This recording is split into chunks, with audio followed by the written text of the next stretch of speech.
Thanks for watching.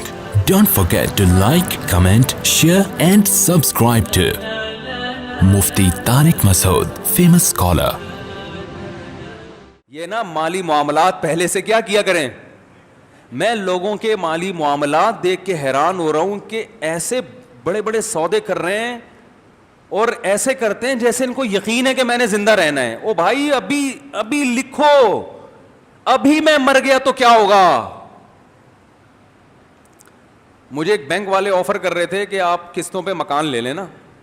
Bank والے کہہ رہے تھے کہ ہم آپ کو آسان قسطوں پہ ایک مکان دلوا دیتے ہیں.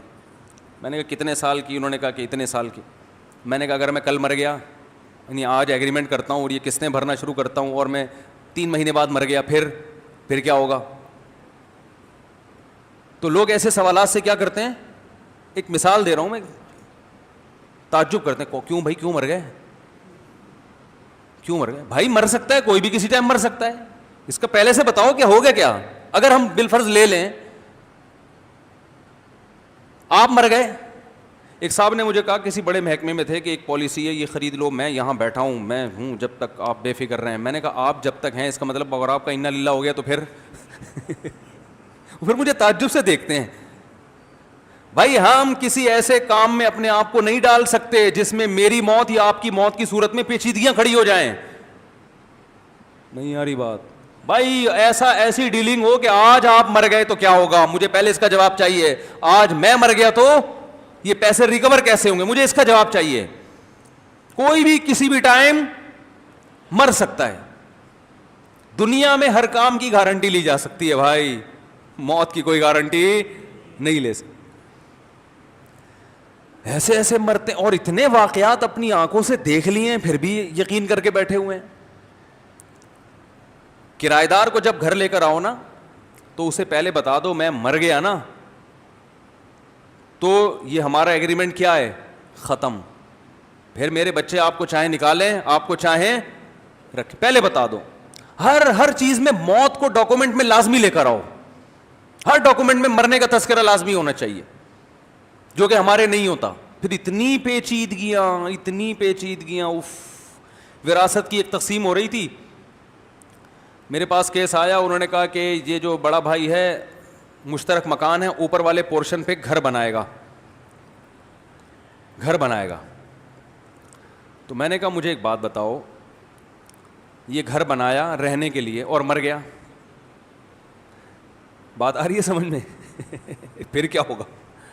مسئلہ شریعت کا یہ, پوری بات بتاتا ہوں پھر سمجھ میں آئے گی. شریعت کا مسئلہ یہ کہ آپ جب کسی کی زمین پر اپنے لیے گھر بناتے ہیں, زمین ابا کی تھی, پلاٹ ابا کا, بیٹے نے کہا کہ ابا میں گھر بنا رہا ہوں, ابا نے کہا میرا پلاٹ ہے اس پہ بنا لے, تو پلیٹ ابا کی ہے, اس میں بریانی بولو نا آپ کی ہے. تو جس کی پلیٹ ہوتی ہے اس کو ہر وقت اختیار ہوتا ہے کہ اپنی پلیٹ کو خالی کرنے کا حکم دے دے کہ بھائی میری پلیٹ مجھے واپس کرو, اس میں نے قورمہ ڈالنا ہے. ایسا ہی ہے نا.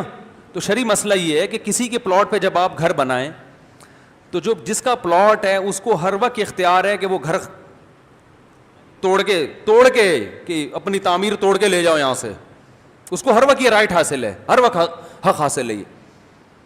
اب لوگ کیونکہ اس پر عمل نہیں کرتے, وہ ابا سے اس وقت تعلقات بہت اچھے ہوتے ہیں اور آگے کا سوچا نہیں ہو سکتا کہ یہ بھی ہو سکتا ہے, یہ بھی ہو سکتا ہے, تو بنا رہے ہوتے ہیں کہ کون خالی کرنے کا حکم دے گا. ابا کیوں کہیں گے کہ توڑ کے لے جاؤ, ابا ہیں بھائی ہیں. تو مجھے کہنے لگے کہ بھائی کیوں توڑنے کا حکم دیں گے. میں نے کہا یار کچھ بھی ہو گیا, میں نے کہا فرض کرو آپ کا انا للہ ہو گیا, ابا کو آپ سے محبت ہے, ضروری نہیں کہ آپ کی بیوی کو بھی اپنی بیٹیوں کی طرح سمجھتے ہو, بہو کو بھی. آپ کے لیے بڑا دل ہے, بہو کے لیے اتنا بڑا دل نہیں ہے, اور ابا نے کہہ دیا بہو سے نکلو یہاں سے اپنا. یعنی اگر آپ مر گئے تو کیا ہوگا. تو پھر یہی سوال ہوتا ہے بھائی میں بھی جوان, میں کیوں مروں. تو میں حیران ہوتا ہوں کہ آپ اپنے وارثوں کو ایک ایسی آگ میں دھکیل رہے ہو, لڑائی جھگڑوں کی, کہ وہ اتنی بڑی آگ میں آپ ان کو داخل کر رہے ہو کہ وہ آپس میں ہمیشہ کیا کرتے رہے, پھر لڑتے رہے آپس میں. اسلام میں بہت زیادہ معاملات کی صفائی کا حکم ہے, بہت زیادہ, تھوڑا نہیں. قرآن کی سب سے لمبی آیت جو نازل ہوئی ہے وہ سودوں کو لکھنے کے بارے میں, کہ جو سودا ہو, مالی لین دین ہو, ریٹن میں ہونا چاہیے, زبانی نہیں ہونا چاہیے. کیونکہ لڑائی کہاں سے شروع ہوتی ہے؟ پیسوں, جہاں پیسہ آئے گا وہاں بھڈے بازی شروع. تو تیار ہی نہیں ہوتے, پھر وہ اس کے اوپر ایک اور اسٹوری کسی نے بنا دی, پھر اس کے اوپر ایک اور اسٹوری کسی نے بنا دی. ابا نے کہا, ابا کے چانس نہیں تھے ابھی دنیا سے جانے کے, ابا انا للہ ہو گیا ابا کا. اب انا للہ ہو گیا کہ نیچے والا پلاٹ کیا ہو گیا, سب کا مشترک. ایک بھائی کا میٹر گھوم گیا کہ میرا نیچے والے پلاٹ میں سے حصہ نکالو. واڑے واہ بھائی نیچے پلاٹ تو مشترک ہو گیا نا. اب ایک بھائی کا میٹر گھوم گیا کہ یہ تو ابا کا پلاٹ تھا, اب ابا نہیں ہے تو ان کا پلاٹ بھی اب ان کا نہیں ہے, تو نیچے پلاٹ میں میرا بھی حصہ ہے, خالی کر کے دو. کر لیں ہوئے کچھ؟ بولتے کیوں نہیں بھائی. پھر علماء کوشش کرتے ہیں کوئی سلو کا راستہ اختیار کریں, کچھ تم پیسے اتنے لے لو کہ یہ حق چھوڑ دو وغیرہ وغیرہ, لیکن وہ سلو یقینی تو نہیں ہوتی, کہ ضروری تو نہیں وہ سلو پہ آمادہ ہو بھی جائے. بڑے مسائل کھڑے ہوتے ہیں. یہ سارے مسائل اس لیے کھڑے ہوتے ہیں کہ جتنے, ابا کو بھی یہ پروگرام نہیں تھا کہ میں دنیا سے جاؤں گا فی الحال, ان کا خیال تھا 99.99 سال کے بعد شاید اس بارے میں ہم سوچیں گے کہ دنیا سے جانا ہے, شاید ہم وہ سوچیں گے اس بارے میں. یعنی عمل سے یہ ظاہر کر رہے ہو. ویسے آپ پوچھیں تو بھائی کہیں گے موت کا کیا بھروسہ, ارے جب بھروسہ نہیں ہے تو ایسا کام کیوں کر رہے ہو بھائی.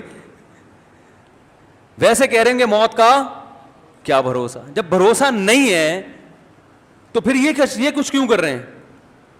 ایک صاحب نے اپنے 2 بیٹوں کو کمرشل پلاٹ لے کے دیا,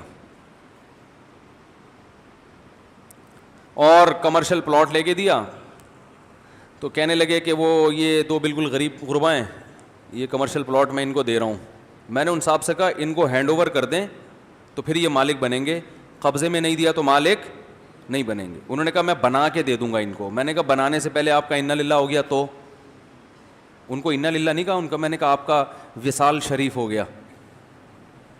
اگر آپ کا انتقال شریف ہو گیا بنانے سے پہلے تو شریعت میں حکم یہ ہے کہ جب تک ہینڈ اوور نہ کیا جائے ملکیت ٹرانسفر نہیں ہوتی. کاغذات میں لکھنے سے یاد رکھو ملکیت ٹرانسفر نہیں ہوتی.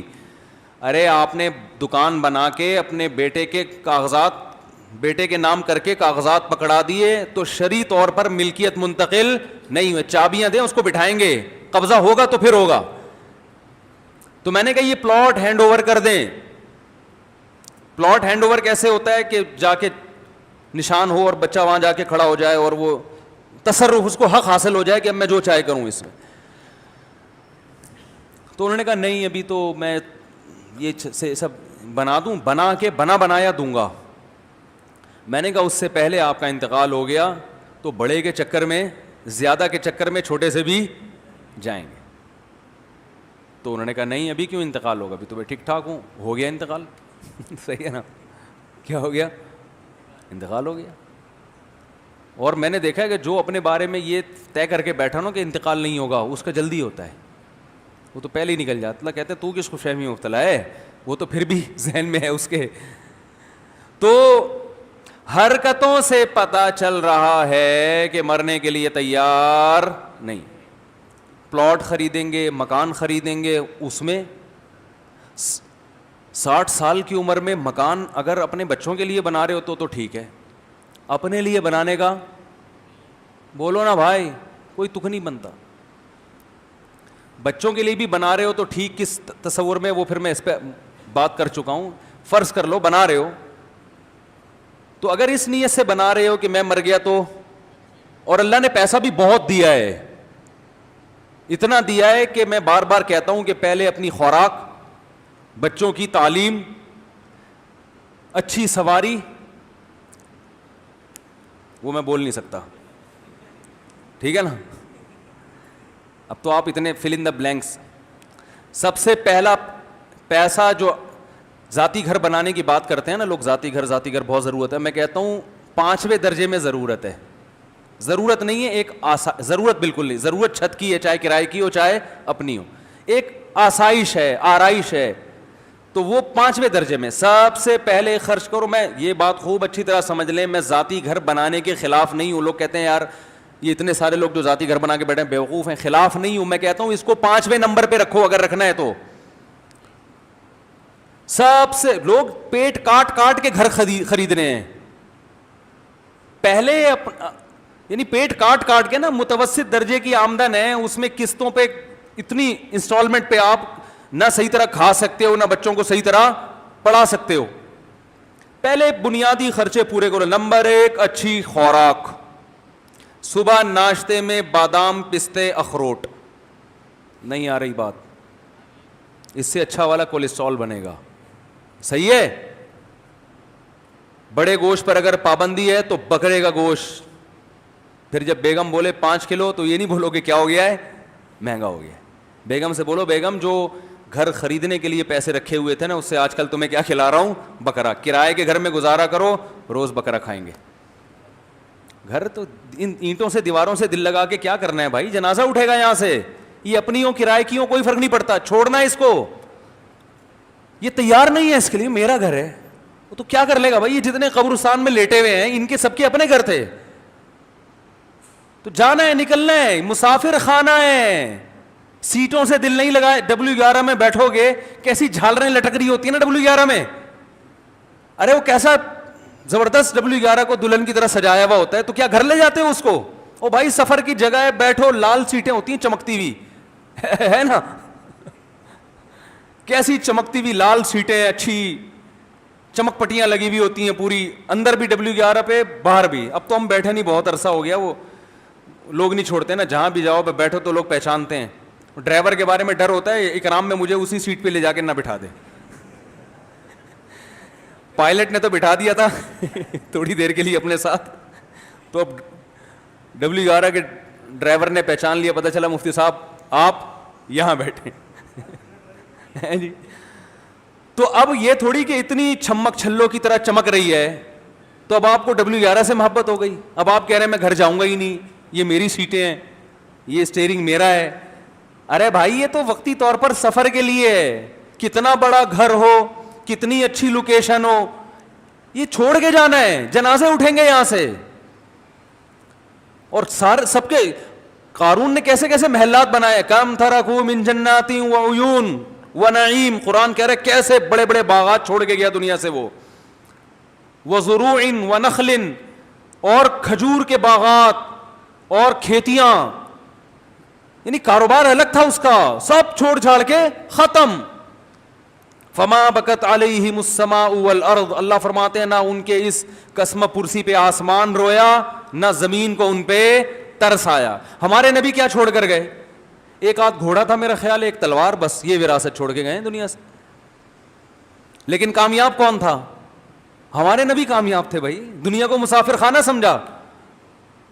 ہم اس پہ فخر کر رہے ہیں, یار یہ اتنا اتنا بنا رہا ہوں, اتنا بنا رہا ہوں میں.